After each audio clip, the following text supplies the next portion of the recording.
something was suggested as an idea for, generating some content is basically Q&A stuff, answering questions. So, what the hell? On these use for those days when I can't really think of anything, but I need to get something out. Just any questions about Star Trek or any of the other stuff you want to see, what my take on, what I might know about it. Go ahead and post in the comment section of the channel, the front channel, or on my Twitter or Facebook, and either way I'll see those.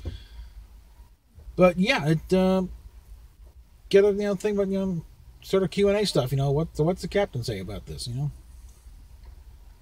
Because I've been able to ferret out information here and there over the years, through various sources, or even just my take on something based on what I've learned over the years, on various genres. And it doesn't have to be Star Trek. I'd rather avoid the personal stuff, though. Okay, I think I disclose enough of that, and I'd rather say no. The whole video of no comment. So just it's stick to business stuff here. Star Trek, Star Wars, Doctor Who, other genre stuff. Or history of something or other. So as for that personal stuff, we're still slugging away here. We'll be in a hotel for a couple of days, starting Wednesday and Thursday. Get feet up off and get they use those lymphedema pumps on both of us, frankly, but mainly Steph. But my leg's blown up too, so yeah. So we can get something going on there. Any segments you want to give me a shot, take a shot at here, Everyone seems to be doing some kind of character bit, like you got Doomcock's got himself and Harvey. He's got one of the other. They might work up something like that. I don't know. That's probably gonna wait until we're actually in a place and do some kind of studio setup. And I have a audio program that's fully functional. Because my copy of Coolite doesn't like to work half the time. So, but yeah, things are still progressing. I'm doing what I can out in the field. Once I get into a setup, it will get a little more polish to the situation here. As you might be able to tell, it's a rainy day in Orlando today. So, and let's see, things are the worm was turning on the Vic Mignogna situation. More cons are picking him up. And in fact, BubbaCon up in Knoxville this coming August has not only invited Vic, they were specifically not invited to Monica Rial. Like, no, she ain't invited. That's a direct quote from their Twitter, or some messaging that was passed on. But that might be a fun one. And that one, there's a lot of wrestling and stuff. It's just, a lot of genre stuff, but stuff that appeals to a southern sensibility. NASCAR, wrestlers, and cartoons. All right. Like I said, once you get into the hotel room, say goodbye to the fuzz and a lot of the hair, too. This is getting a little annoying.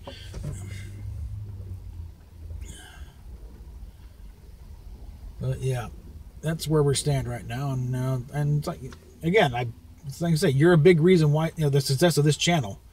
So why not chip in some ideas here, on what you want to hear about, and I'll see what I can crank out. And I've got the letter from a network censor bit in the hopper right now. I was gonna get some pictures to go with some things talked about, but there might be a lot of just moving Starfield on that one.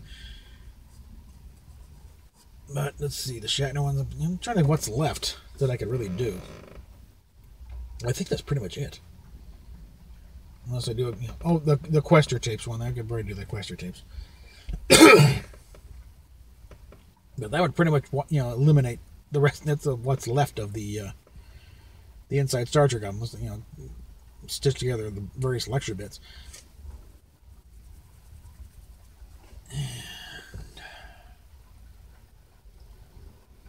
I don't know. I could, history of the big 11-foot model, but that one, that's just regurgitating what others have dug up. With a couple of, insights of my own here and there, but that's just, informed guesses on my part. Nothing really concrete. But it's really getting about it there. So, PayPal, Patreon down below, where, you know, I'll say right now, you know, we are taking a bit of a chance booking two nights in the hotel. We need them too, but, you know, but that means a few things we got to take care of. We kind of have to go on hold for a bit. You know, nothing. You know, we're going to take care of the storage units, but it's like a few other things, like things I got to do for the car. That it's stuff that, you know, can probably wait, but shouldn't. Like I need a new, you know, a remote for the locking thing. They sell it at Walmart, at AutoZone for like $45, and I've seen the thing, and it's the very same model. They have it not. I just got to program it for the car. But that's $45 there, and the windshield, I mean the mirror, the windows here. That's going to take going in to get a diagnostic done, and a deal that's about $100. So that's, you know, I'm in no hurry on that one. Since apparently the circuit breaker was not the problem. I replaced that, now still nothing, so there might be something with the box itself or something's disconnected. And that's going to require someone who knows what they're doing. But I need to replace the wipers on these things because they're not really wiping like they should. And that's really, we really got lucky with this truck for the most part, because it really is otherwise a pretty good damn condition here. So and that one. You see what I need, you know, topics here, you know, because we're flaying around for things to talk about. But I'm thinking anything big Bernie thing. Hang on, if you haven't subscribed yet, subscribe, please. Okay, we need to get the viewing hours up, and I need the subscriber base to build up the thing and by virtue of getting more eyeballs on this, getting the viewer hours up, so I can get this monetized. And of course, also more patrons is always helpful. The money that came in today was a bit of a lifesaver, but I could use more of it because it's almost all gone after about, you know, less than 24 hours. Because it only takes, you know, like at present, or the Patreon, there's like $43 a month. That ain't much in the great scheme of things, you know. And I've also, got us, none of the other things I've got on the links down below, Subscribe Star or Coffee, and none of them. And the only things working, or getting anything back on me, are Patreon and the PayPal donations. So and these things take off. I'm already there. I'm set, you know. And I'm probably gonna hit up Macaranum 42 for help and how to do the Streamlabs thing, because I got that on there. That's on the laptop. For how to work that. Start getting all the bells and whistles going. But as it stands right now, it's just, very basic, you can tell it's very basic, just, copy the computer, slap a beginning and end on it, and boom, Well. And for anyone wondering, the cat is doing wonderful. He's staying all day at the vet clinic in the grooming room. And he's in a little cage, in a pretty good sized cage most of the day. But he's there, he's safe, he's cool, he's fed, got a litter box, and got his food and water, and they haven't got a bed in there for him. And they've got people there who, something goes weird, they know how to take care of it, but nothing's happening. For an 18-year-old cat, he's perfect health, for the most part. A little overweight, but other than that, he's fine. And he's doing better than we are. And you can tell I'm kind of tap dancing here, just trying, because you've got to hit the things out to a certain length for them to be worth a crap. But I think I'll work out not really a rant video, more of just an editorial thing about how the Vic Mignogna thing and all the different, Animegate, Comicsgate, Gamergate, they're all kind of like microcosms of what's going on in the larger, culture war, for lack of a better term. Because like Vic is like our, Brett Kavanaugh moment here. And what we got going on with SJW types trying to take over Star Trek and Star Wars and Doctor Who, it's also happening across the board. Someone's trying to call from Washington. Yeah, I don't think so. Probably a pollster.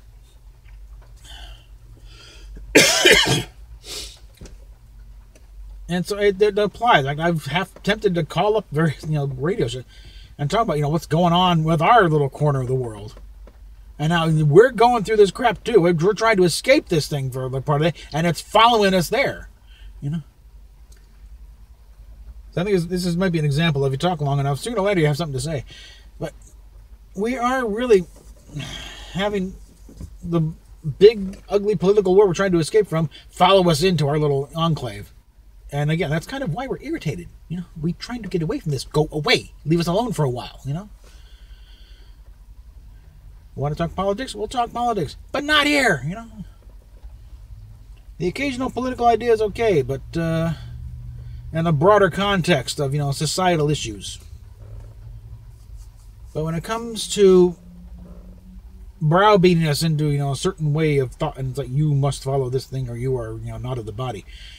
No, in fact, again, with that analogy, it goes right back to how Star Trek was against this sort of thing in the first place. You look, watch, Return of the Archons with this in mind, When you have an ideology and everyone's conformed and forced to conform to this one thing, if you're not, you are persecuted and bludgeoned and whatever and driven out, or forced to, be absorbed. Then this kind of shows like, the people working, writing Star Trek don't know Star Trek, okay?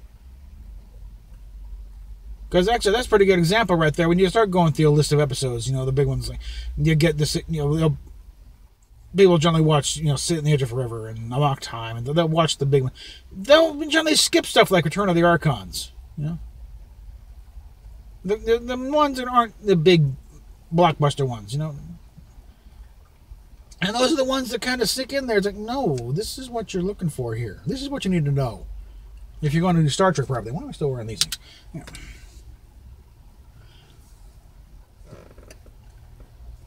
And it's like Robert Burnett's saying, these people, the writers back in the day, they were a lot more literate. They read stuff. They read the classics and stuff. They were a little more versed in what's going on. And also, I think they lived more fuller lives.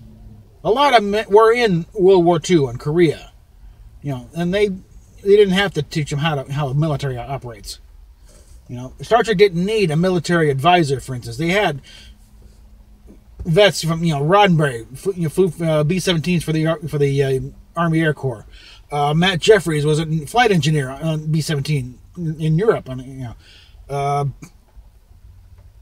Gene Kuhn was in the Marines in Korea. Bob Justman was in the Navy. I think it's still going. Yeah. And in the cast, Leonard Nimoy and Dee Keller were both in the Army, and Jimmy Doohan was a bona fide war hero for the Canadian forces on D-Day. All short, now the old thing of how he's missing one finger on his hand because he was shot shot 9 times, friendly fire. He was coming on ridge, and then another Canadian, it's like, oh, sorry, and he got hit in the chest with which was stopped by his cigarette case. So the old line of one time that smoking saved his life, but also one of the things that he got hit in the hand, and there was the thing if they could have saved the finger, but it would have been paralyzed in the upright position. So it was like you can either be stuck like that or amputate it, and he didn't want to go through life flipping people off, so he had to amputate him. And there's a lot of thing where you rarely see Scotty's right hand fully out.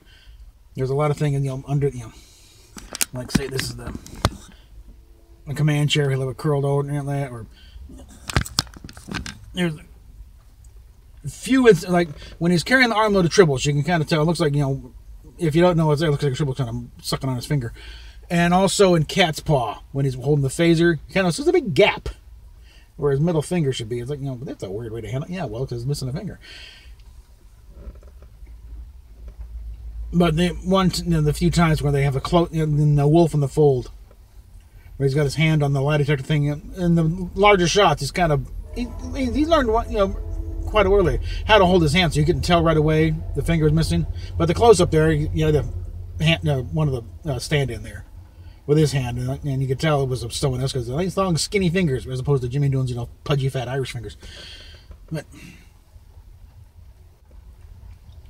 see, this is the kind of little stuff, I like dispensing this stuff. I don't like these, I know something. I know personally. You cannot can't. I'm not going to dispense this because I'm special. No. Freedom of information, I think, is a way of life, really, especially in this country. It's how we, make sure this information isn't lost. Spread it around, The old line from Hello Dolly. It's like, like money is like manure, you got to spread it around or, get stuff to grow. Knowledge is the same thing. Information, you got to spread it around, have it take root so things can grow from it. Otherwise, it just, kind of amounts in a great big pile and starts to stink after a while.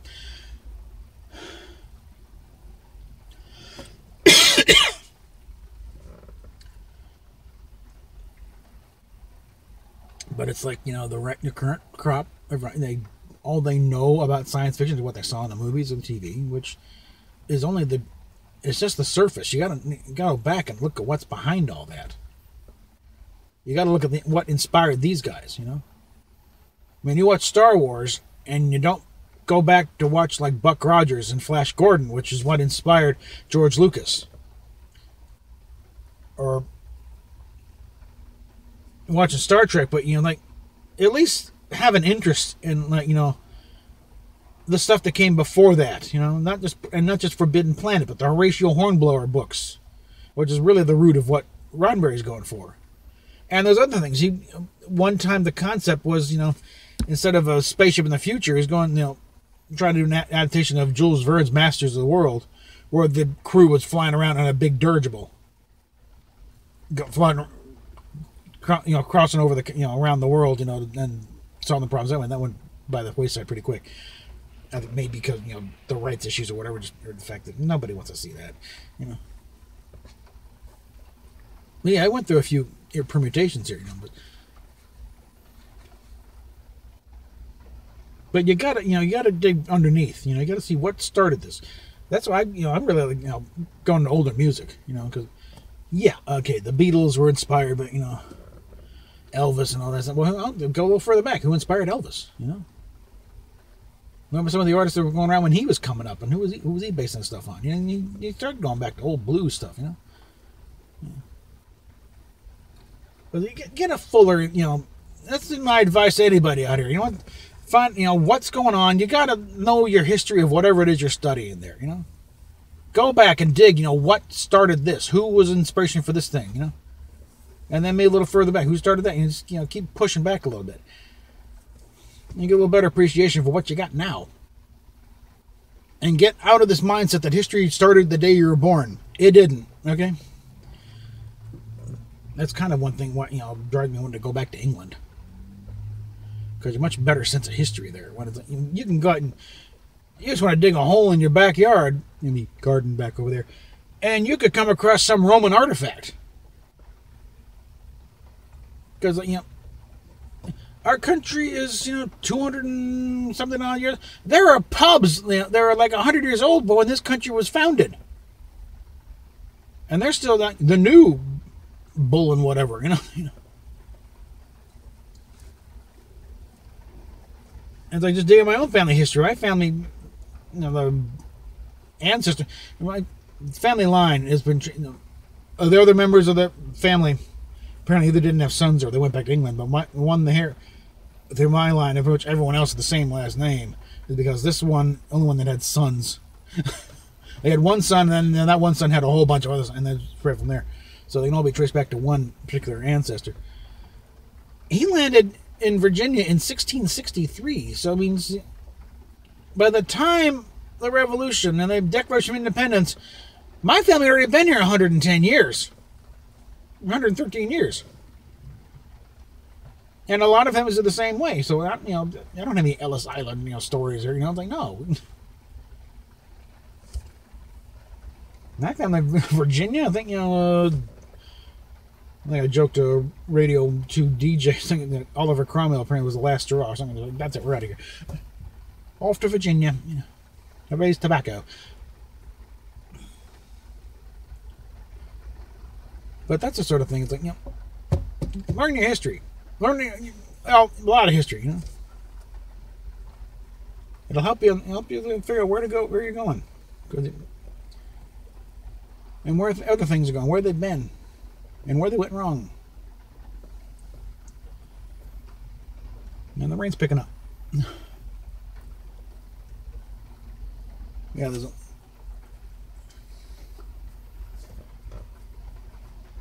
Oh, one, as far as, the music goes, and this is just, this is going to be a very big ramble video, apparently. So I'm a big fan of the iHeartRadio app. And for old 60s British pop music, yeah, there is a Beatles channel, but you're going to get primarily Beatles, Beatles, Stones. You want to go the other stuff that generally didn't leave England, or it did like one or two. Do a search, Cilla Black. She's a Liverpool singer, Cillabla, Black, or Dusty Springfield. That's right, and you get a whole range of British pop music that really didn't go outside of England much, maybe just around Europe. And you get a much fuller picture. You got a lot of Jerry and the Pacemakers, a lot of Peter and Gordon that didn't go out. You get to hear more of Lulu than just To Sir With Love and The Man with the Golden Gun. She had a whole range of hits. Okay, she won Eurovision one time. Okay, along with 4 people. It was a weird year. In fact, that's a fascinating subject as far as pop culture. Look up Eurovision. What went on that? It's like 60 years, and most Americans have never heard of it. If they do, didn't ABBA win that? Yeah, and if they hadn't missed the deadline, they could have won it the year before. But with a totally different song.